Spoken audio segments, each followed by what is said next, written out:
oh, look at that. Yep, everything clears. And it goes, plunk. How do we make a 3,600-pound car go 1.0 60 foot? I'm going to give you all the dimensions for the 4-link. You figure out what my instant center is. I'm going to say something that'll blow your mind.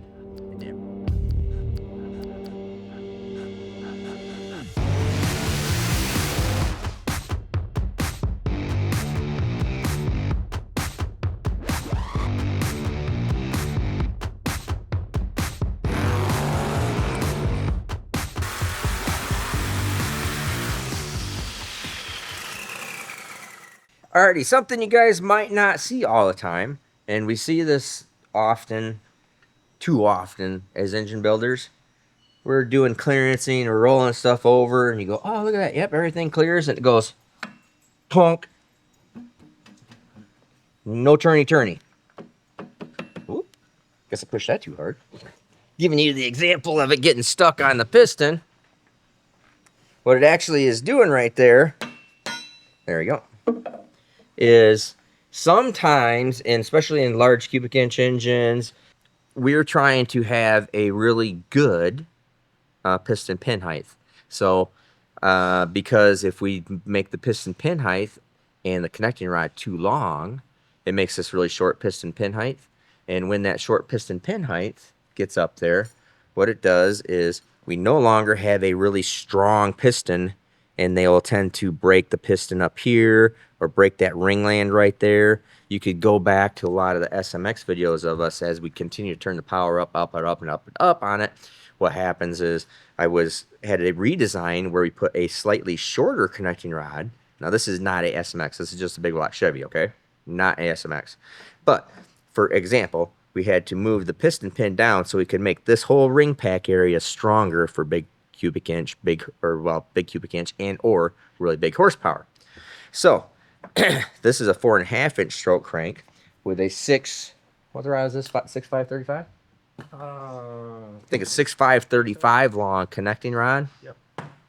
And this Callie's crankshaft is just not quite cut enough from the factory to clear. So when you hear this hitting, clunk, that is the counterweight hitting the crankshaft. I'm sorry, the counterweight hitting the bottom of the piston.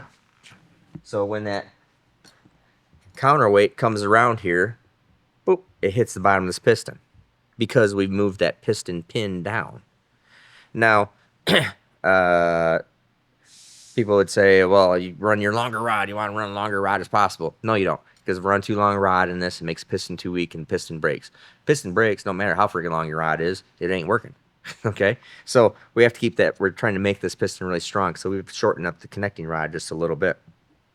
What we have to do is, normally you would get in here and try to do a cam cut on the crankshaft. Well, that is, we don't have a crank grinder here. I don't do crankshaft work like that. But we do have a CNC machine. Now, typically, a lot of people would just grind this by hand. You do not want to, some people would grind the piston. You don't really want to grind the piston. If you did a little clearance right here or up here, that's fine. But grinding right here is no bueno. Don't do that. That just would make things weak. All right. So typically we would maybe put this up at a Bridgeport and cut some area and then just keep on grinding until it clears. Keep grinding until it clears. But like in the $6 Million Man, we have the technology. We can rebuild him. We will rebuild this. See, you remember the $6 Million Man? You know that reference? No. You're not that, how old are you? You're not that old? I'm 32. But... Oh, shoot. You guys don't even know the reference. If any of you guys know the reference of the $6 Million Man, we have the technology. We can rebuild him. Leave a comment below. Okay? Well, you just assume I don't know it? Do you know the reference? No, I assumed you didn't know it. You're the camera guy. You don't know that kind of crap. Does anybody here know that reference? Apparently not. Does Val know? You're really starting to make me feel old. Sue might know it. Yeah, Sue's older than me. So anyways, we have the technology. I'm gonna take this crankshaft back and we're gonna show you how we're going to do this. It'll be the first time that we've actually done it. And ultimately it's gonna save us a bunch of time, but it is a hard thing to make happen. But it's a whole lot better than sitting here grinding this thing down. And it's only about 60, 70 thousandths, but to grind this whole crankshaft down 60, 70 thousandths is a big deal. Now, we have not balanced this yet, so don't freak out. We don't have to rebalance it because we cut it, because we haven't balanced it yet. So it doesn't matter. We're making things clear. Now we go into it and balance it after everything's mocked up and done. So Have to probably add a little bit more Mallory than we would, yeah, we might have to add a little bit of weight to it because we're taking weight off of it, but not a big deal. So anyways, we're gonna take this thing out and we'll go put it in the machine and show you how that's all done.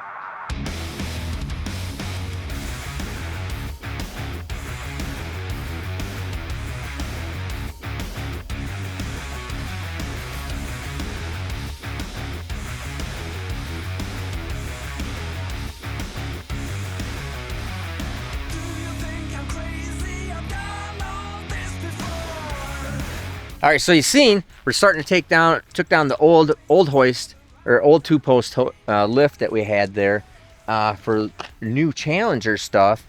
This is a 10K two-post lift from Challenger, and then so we'll unpackage this thing, and then we're going to after you get this thing all set up, and we moved locations because it is too tight, too clustery, and the old rotary just.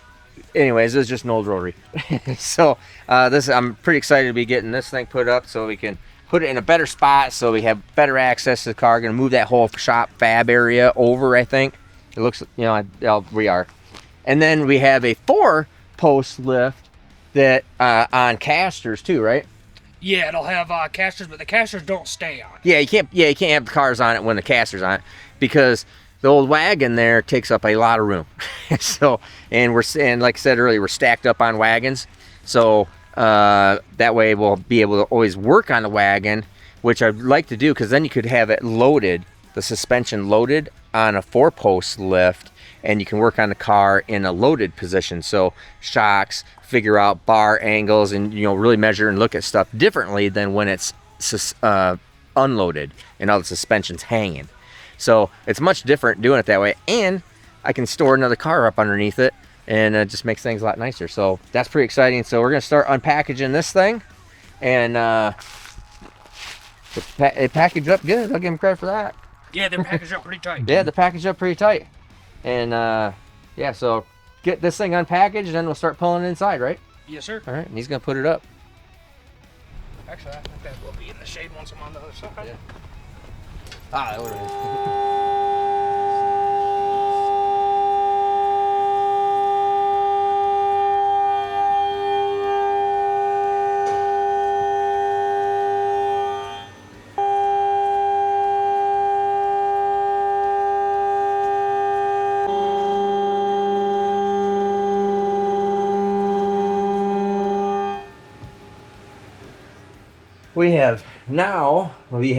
since we have the capability, I just had Brock go in here and write up a program that we can do a really nice job of actually just CNC machining on a radius, so we have the minimal amount of material removed as possible to make it clear. So here you see this thing is, you can hear it. See, nothing's hitting there. It's just, or the skirt's not hitting. It is just literally the bottom of the piston board. Okay?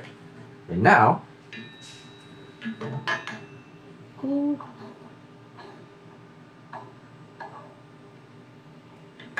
all clears. In fact, now I can sit there and rock it. It has so much clearance. So, really cool for how that's all done. So the one thing that is a little bit of a hassle is that it's not a one. It's pretty close because what we're doing is each rotation is 90 degrees. So we'll spin this crankshaft 90 degrees, cut this one. Okay, so it goes this way, cuts 90 degrees. This one would be 180 from right here, and this one would be 90 the other direction from there. So this is just given a far superior finish and gonna make our got a nice little chamfer all the way around it. I mean, everything on this whole thing is just really nice to do it this way. So much better than hand grinding and just butchering it all up.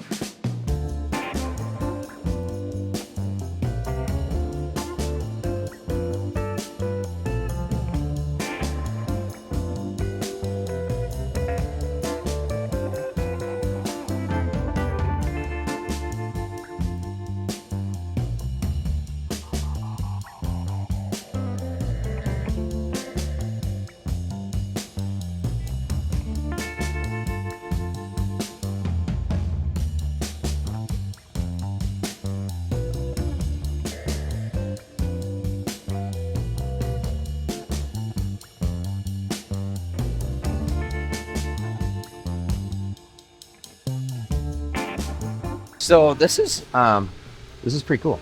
Those are so much bigger. It's like towers, you know. Positive that's not supposed to be leaning. Pretty good. Oops, you can't do that. It's a feature. Is that a special leaning feature? It's the base plate. I'll share it with them. Square back up. It's Isn't that crooked? Yeah, when they welded it, it probably heated up and warped. Okay. Yeah, I mean this is a lot bigger. This whole thing is just massive compared to the old one. It's nice. Yeah, so shim it all up. All right, cool. Yeah, I think this is right. So we moved this all over here so it's a little easier in out for here. So.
Alrighty, you can see we got the big Challenger lift in here, which is lifts way, it's higher, lifts higher here. So this is over my head. So that's nice right there, and still wouldn't hit up there. So I mean, that's cool. A little bit wider. That's gonna be much better. And let me show you what we're also doing here, because this whole area has just continued to be a dead spot. I always have the car up in projects because I want to work on it, be underneath it. And it's like, gosh, it'd be one of the nicer things would be to have a the 4-post hoist where the car sits on rails, you know, like right, just drive it right on, and it sits there, and then the suspension's fully loaded. That way I can do chassis adjustments. It's a lot easier looking at stuff, checking things out, and working on it in that respect. And then I can lift the car up and push another wagon in there, because we're wagon rich right now, or overloaded with wagons, however you want to call it.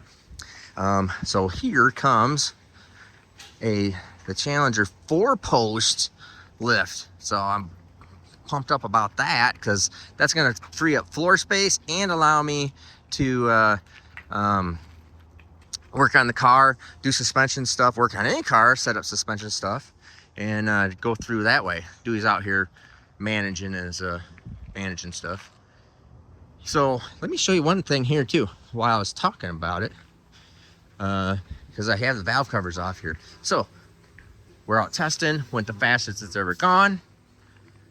Bring it in, I drain the fuel, I run some gasoline through it, I take the valve covers off, so I just let the engine breathe. I took this time, because it's going to set for a while, I took the spark plugs out of it, just sprayed a little stuff in there. But this is really important. You can see how clean the oil is. No rust or anything on springs, rockers, none of that stuff. Now, there was no rust on here before, but you know, you got to take the valve covers off this stuff. The methanol absorbs water and puts water in the oil, and condensation gets dirty. So valve covers been off for a couple days, so I'm gonna put the valve covers on. I gotta drop this on the ground, and they're building the hoist in here right now. But the hoist, the 4-post hoist, is also gonna be on casters, 110, so we'll be able to move the hoist wherever we want it. So they're gonna build it right here, and I'll move it over there when we're all ready, because I'm gonna kind of get this whole corner to be like the race car corner. So gonna be cool. I'm excited.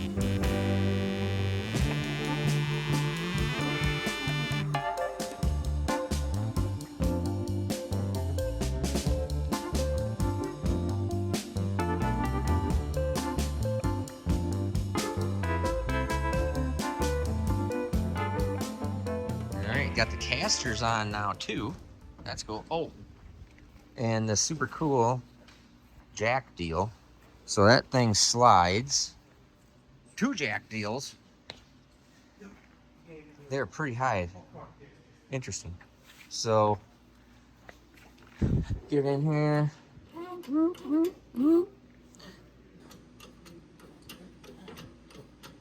Somewhere in there. There we go. And then you can still lift the car up. God dang, that is really nice. So these come out, go to your frame. That is sweet. They roll. That is god darn cool. Both of them. Then another platform here. That is really nice. Like those a lot. And then we'll be able to just pull this around, push it around wherever we want. Maybe. Well, that's a little harder. Hey, push on that side. Oh, okay. Quit standing around doing nothing, Clark. Oh, yeah. Nice. Nice. That's very cool. See the little jack thingies here? Like that. That is nice, isn't it? Heck yeah. God darn right. And then you can't leave them on. You can't. No. Yeah, you can't put the car on the wheels. But you just roll it to wherever we want. Gonna roll it over there where the wagon is. I'm excited about putting it on the wagon. Or putting the wagon on it. Yeah, let's put it Yeah, not the other way around. Awesome. That is really super. That is nice. Nice, nice, nice. One person. There you go. You just gotta get it rolling and you can get it going. Huh? Look at it going and roll. Yeah, no, it's awesome. And it's quite a bit higher too than I wonder if that's got a nice height on it. Very nice. Super happy with that. That's gonna make setting up chassis better. It's just gonna be so much nicer to make that all happen. That's a nice deal. They got longer extended ramps too for entry ramp. So that's the end stop. So entry is going to be over here. Obviously, it's going to be pretty hard to put a car on here right this particular second. You're going to have to take the one side off. Yeah, nice. Super cool. Alrighty, so we got both hoists up. Let me show you. I'm going to show you something really cool on the wagon. So we got the big 2-post lift here. I got to put the Trailblazer. Remember, Trailblazer, giving it away. See the commercial. 998, 999, 1,000. That is enough. You ready to go, dog? Let's go.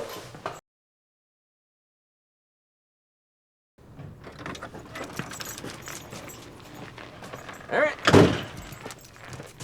Get in.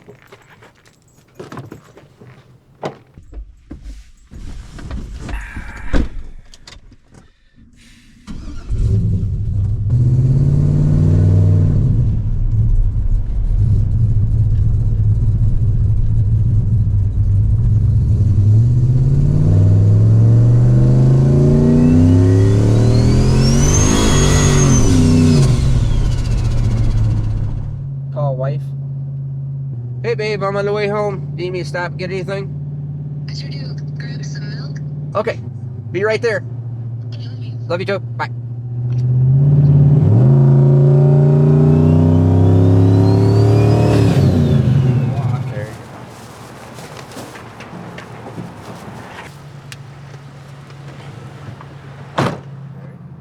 Whoa, man. This thing's sweet. How much power does it make? 1,000 horsepower at the tire, buddy. No But way. you could win this whole thing if you want it. Really? All you gotta do is go to SteveMorrisEngines.com. You'll see all the information right there. Go to the website and see this thing because it's awesome. All you do is just click on my website. You'll see it right on the front page. Everything's there as you need to know. Anyways, we gotta put. I gotta fix the sending unit on the fuel gauge because the fuel gauge isn't working. So I gotta fix that. That's why we're putting that up on hoist. But I thought you would find it very interesting. This is how do we make a 3,600 pound car go 1.0 60 foots? I'm going to show you something. I promise you that nobody else is showing you.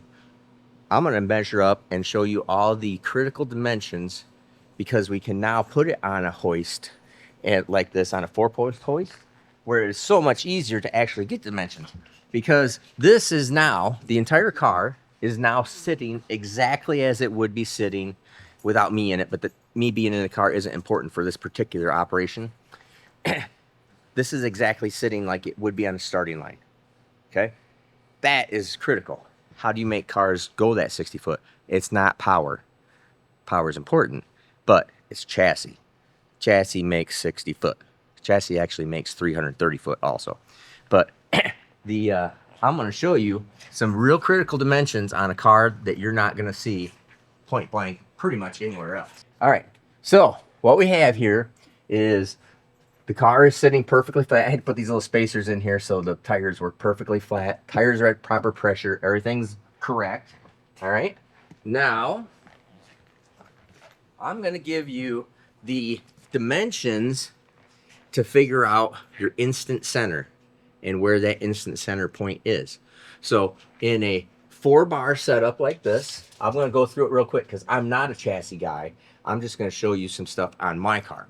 Does this apply to everybody else's car? Absolutely freaking not. Okay. I'm just making this car work like this. Come over here on this side, Nate, and I'll show you. So 4 link, which means this bar here, there's 1 point, 2 points, 3 points, 4 points. Okay. 4 link suspension. This is just a wishbone. So this wishbone keeps the rear end centered. This is the only goal in life for this. It slides, pivots through here, this tube, so it goes up and down. It's all held in place by this wishbone. Okay, so this keeps the rear end from going left or right. This is where the magic happens here in the 4-bar setup. All right, so there's a couple different critical dimensions in the car that I'll show you. One is I will show you what my crankshaft centerline height, which is big deal. Okay, and I'm going to give you all the dimensions for the 4-link. You figure out what my instant center is. So what we have to do is we have to have a plate going down, because I got to measure from right here to all my spots. So let me grab a plate real quick. Oh, and also, now check this out. We have a whole lot of information on the new car being built down at KSR.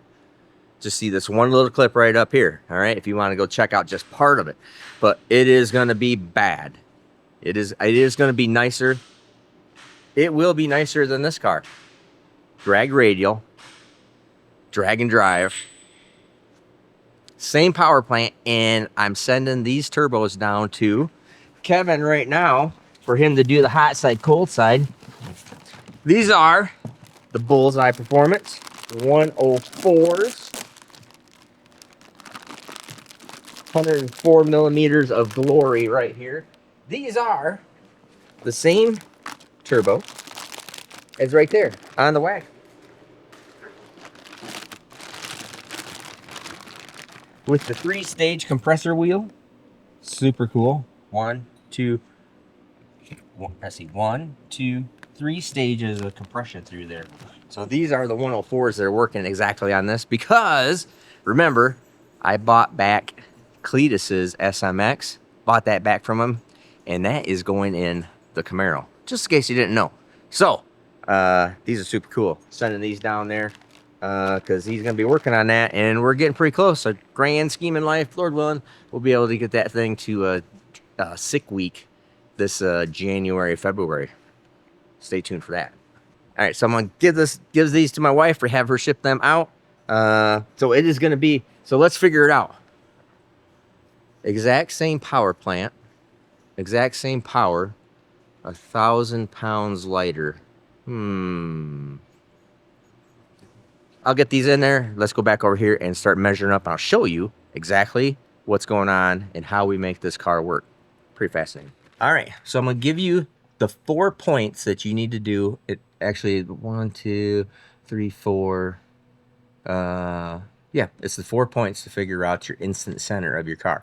It's a little hard to measure, so I'm not gonna show you how I did it. But we have to measure from this, the center of that top bolt right there on the heim joint, down to ground. That is 20 inches. All right, so that's our back one. Back upper.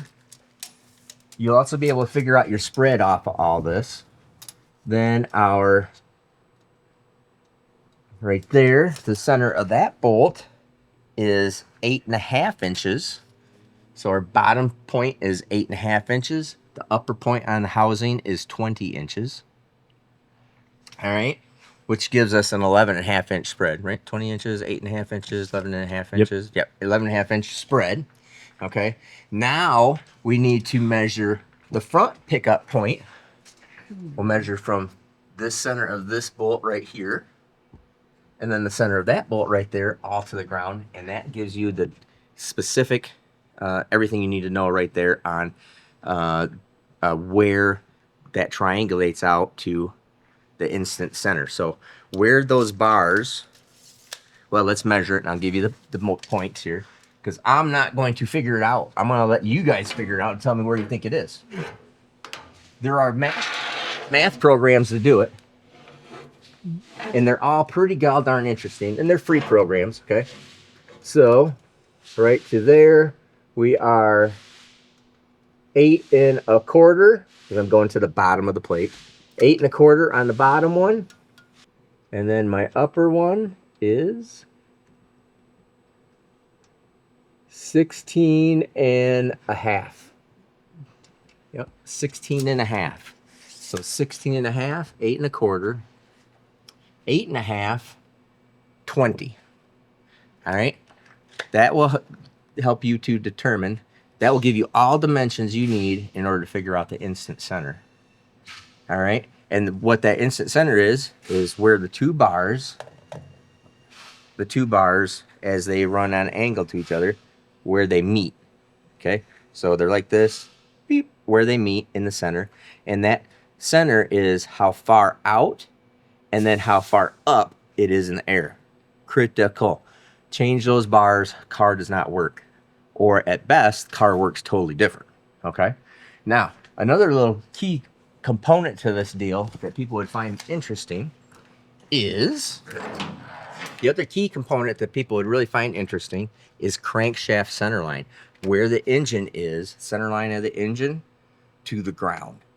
That is all important. All right, so come up here, center of my crankshaft to the plate is 9 1/4 inches off the ground. That is why this car is so low. Everything is very low in the car. So 9 1/4 inches right there. And then there is one more key thing that is super critical. That one is a little harder to measure at this particular time, but there is a magic number to making a car work. And I'm giving you chassis information that I'm not a chassis guy. I'm just telling you where my stuff is at and how we're making things work. And we're gonna make it work even better as we keep on going through it. But this motor plate right here, this is the mid plate or the back of the engine. Back of the engine to center of the rear end housing. So center of the axle. All right. And right there, give you a rough idea. This is, because I know what it actually is. We are at 86 inches on this car. That is not the perfect number. If you can tell me what the perfect number is, at least in a lot of people's opinion, I'd be curious to see. I know what the perfect number is supposed to be, according to others. Not possible to make it all happen in this car. Some people, you wanted to wonder, why do I sit in the back seat? Why is the engine so far set back? I'm gonna say something that'll blow your mind, and everybody will. Some people will just a little cork. Like imagine your top of your head going blowing off. Okay, this is not about the weight of where this engine is at. It is not. That is not the whole deal. It is all how this works in conjunction with where it is in correlation to the rear tire. Somewhat, I mean, there's a little bit of weight, but the majority of it is the position of it, not that the weight is there. Okay? If it was all just about weight, we just hang a bunch of weight off the back of the car and make it work. But that's not the way it works. Okay? So a bunch of interesting stuff. That's one of the big reasons why we got the big 4-post lift here, because I really wanted to be able to do stuff like this. And I have never stood underneath this car. Ever. I've never stood underneath it. It's always been on projects. You're always measuring off the ground. You're always trying to screw around with stuff. It's really a hard hassle. You can't measure all those pickup points. You can't measure instant center. You can't measure the bars with the suspension unsuspended. Okay, it can't be hanging. It has to be sitting as it is. All right, now there's ride heights. There's everything involved here too. Bunch of interesting stuff. But here you can see everything, the way the engine is, the turbos. I can go down, I can nut and bolt stuff. It sure is a whole lot nicer to do it this way. So anyways, here we are. Good technical information for you guys. Really interesting stuff that you might not hear anywhere else. That's what I'm trying to help you guys with, to show you how things work, so you understand what's all going on. This is way complicated. I mean, there's a lot that goes on with this stuff. So everything from the crankshaft, where you saw us profiling that counterweight so it clears the bottom of the piston, to chassis setup. Where are you gonna get crankshaft information like that, and then chassis information like I just gave you, all on the same channel in the same video? Steve Morris Engines. That's the only place. So anyways, like, subscribe, remember the giveaway. Appreciate all of you guys. Make sure you leave a comment. Need to get our views up. I don't know why our views are so down. Maybe you guys don't like me anymore. I don't know. We'll see. Have a great day.